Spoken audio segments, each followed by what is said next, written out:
Here's your wrestling news for February 15th, 2021. And your headlines for today include why Roman Reigns isn't in the Elimination Chamber match. WWE originally planned for much different Elimination Chamber match. Sammy Guevara pulled from Impact Wrestling angle, big heat with AEW management. Impact Wrestling opens up about Sammy Guevara. Why WWE canceled raises and bonuses for employees. WWE producers' workflow falls apart. Wrestler dislocates finger at Impact Wrestling No Surrender, pops it back in place during match.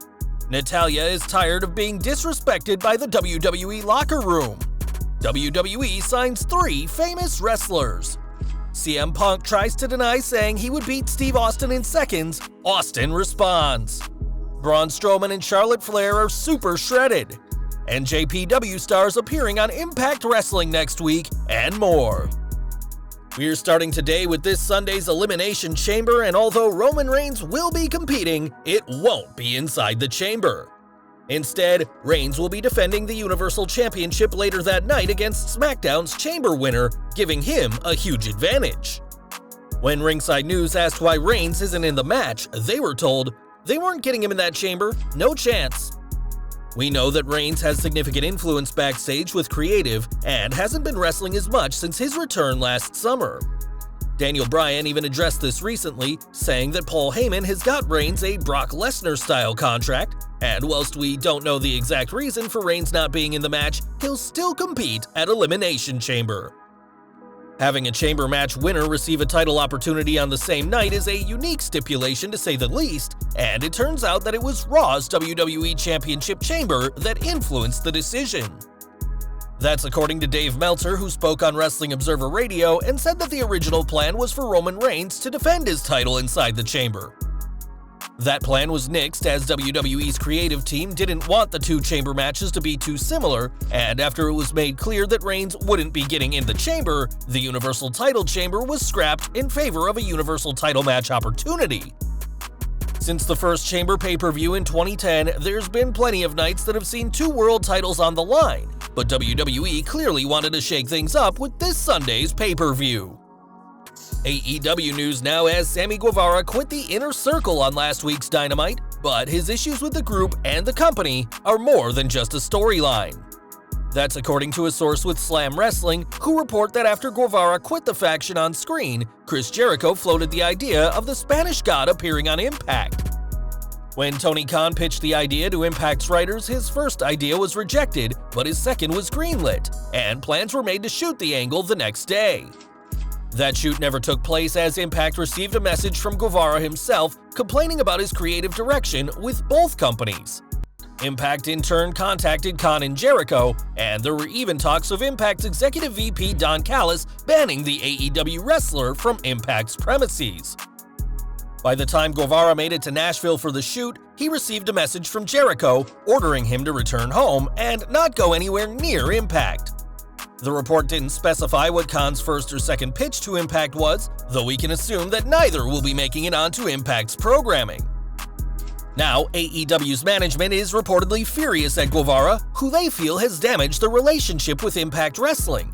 And given that this isn't the first time the 27-year-old wrestler has been in hot water, his time with both companies may be numbered.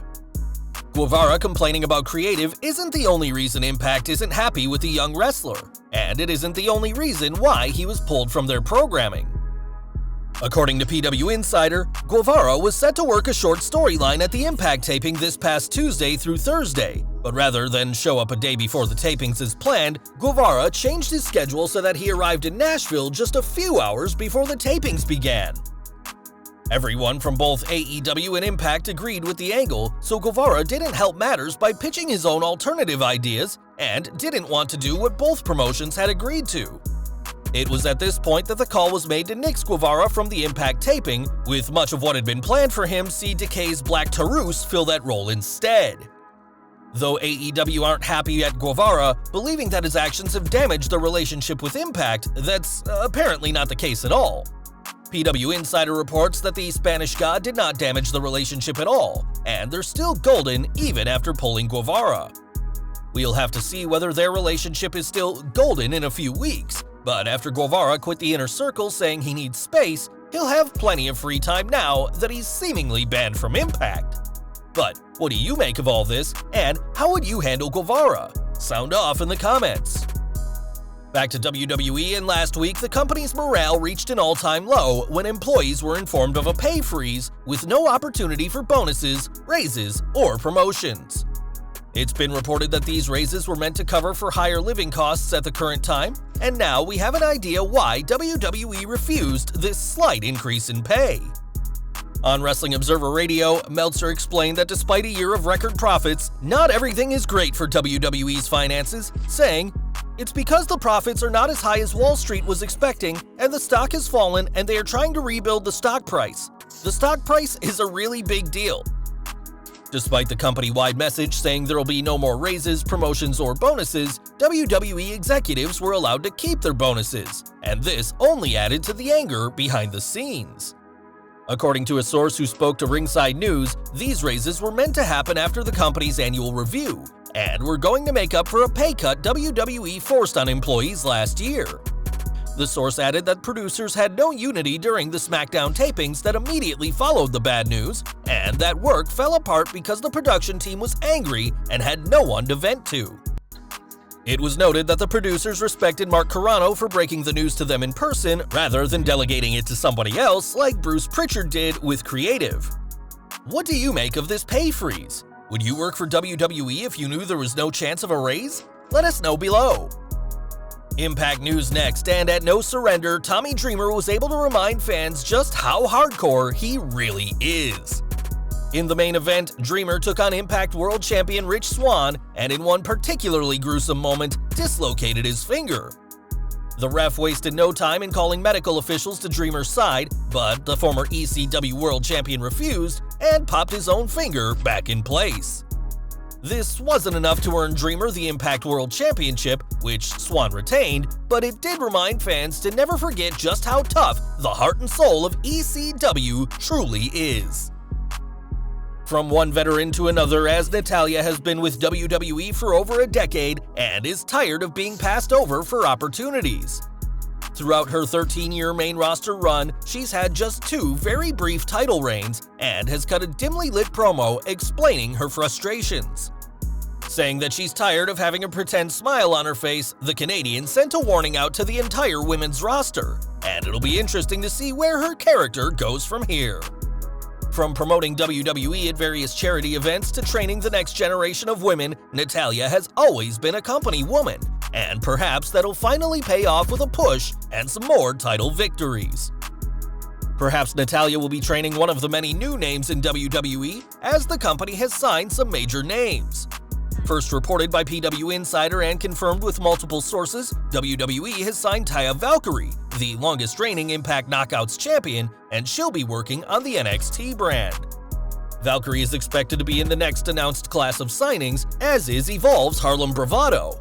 A former 2-time PWX Tag Team Champion, it's unknown when Bravado will make his TV debut, as WWE have yet to confirm his signing. WWE may be waiting for their next class of signings to make this official, but they didn't wait in revealing that Eli Drake is with the company. Under the new name of LA Knight, the former Impact World Champion appeared during the TakeOver Kickoff show, and we'll have to see what the future holds for all 3 in WWE. Now, we recently reported that CM Punk said he could easily beat Steve Austin, saying the match would be a GTS and a pin, but that's not how Punk sees his comments. When Austin saw a meme of Punk's comments, he quickly dismissed it, saying Punk didn't say that and accusing Bleacher Report of making the quote up. Punk replied saying he never said that and that Austin is right, even though he literally did say the match would be just a GTS and a 1-2-3. We'll have to see if Austin can get Punk on the Broken Skull sessions to discuss this, but who do you think would win? Let us know in the comments. We all know that WWE superstars try to look their best, and one name that's doing just that is Charlotte Flair. On Instagram, the Queen shared a selfie of her ripped physique, showing off the hard work she's been putting in with the one-word caption, "Progress." At this time, Flair doesn't have a match for this Sunday's Elimination Chamber event, but with her nemesis Lacey Evans facing Raw Women's Champion Asuka, it's possible that Flair and her impressive physique could make their presence known. We've got an update from Braun Strowman next, who recently was forced to take time off mere days after returning. Strowman, who returned on the Go-Home SmackDown before the Royal Rumble, recently revealed that he has an infection in his bloodstream, but that hasn't stopped him from hitting the gym. For Valentine's Day, the former Universal Champion shared a photo of himself in the gym, and he certainly looks ready to return.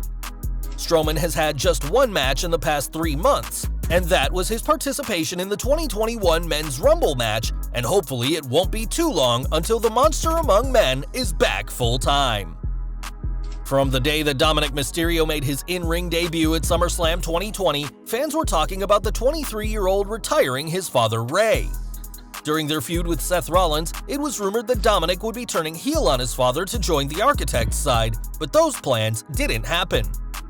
Now, Ray has spoken about the rumors of Dominic being his last ever opponent, as he told the Not About Wrestling podcast, "A lot of people have said, I can see Dominic retiring you and you fighting your son.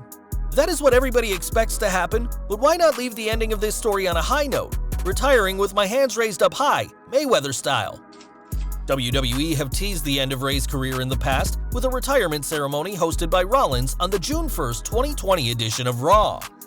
Obviously, that wasn't the end of Ray's career, and although the 46-year-old former World Heavyweight Champion knows his days in the ring are numbered, his career won't end at the hands of his son. Love was in the air yesterday as it was Valentine's Day, but one person who didn't appreciate Dolph Ziggler's affection was Mandy Rose. When the show-off shared a photo of the date they went on last year, next to a sad Otis, Mandy asked Ziggler why he's so obsessed with her. Despite Ziggler's best efforts, Otis got the girl last year, culminating in a WrestleMania 36 kiss between himself and the Golden Goddess, but it seems Ziggler isn't ready to give up on the Golden Goddess's affections. Jon Moxley next, and the former AEW World Champion is returning to GCW for Bloodsport 5. The Work Shoot event hosted by Game Changer Wrestling, Moxley will compete at this Saturday's event, facing fellow former WWE superstar Davey Boy Smith Jr. This will be Moxley's second fight for the promotion after he defeated Chris Dickinson at Bloodsport 3 in October last year. But with Smith also being undefeated, it'll be interesting to see how this match goes.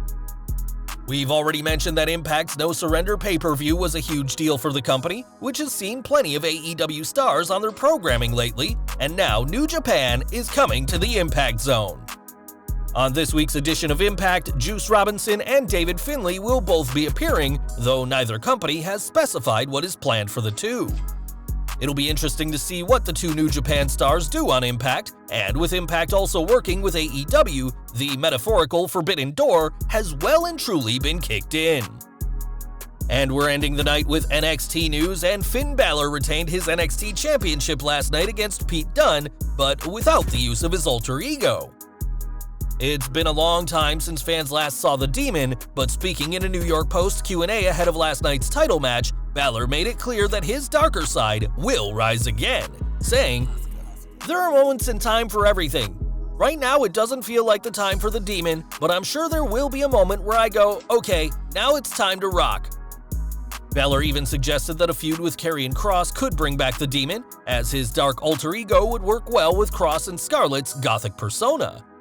Right now, Balor is nursing his wounds from last night's physical championship match, but for fans of the Demon King, that persona will return when the time is right. Well guys, that's our news for today. Please share your comments below. Also hit the like button, subscribe to our channel, and hit the bell icon to receive all notifications. And as always, thanks for watching.